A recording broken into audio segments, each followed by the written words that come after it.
Hi, my name's Julie Wormser. I'm the Executive Director of the Boston Harbor Association. We were founded over 4 decades ago to clean up Boston Harbor and create the now 40-mile-long Harbor Walk that stretches from Dorchester through East Boston.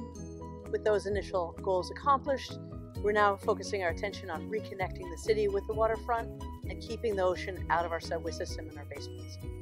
This year, we're on track for the second year in a row to raise over $1 million to support these programs. That's where you come in. This year again, TBHA is participating in Giving Tuesday. It's December 1st, the Tuesday after Thanksgiving. To reach our goal of over $1 million this year, we need to raise $50,000 for Giving Tuesday. Look for our staff's emails over the next couple weeks as they tell you more about what your money did this year and will do again next year. Then click the donate button and do what you can. $5, $50, $500 or more. Everything helps. And thanks.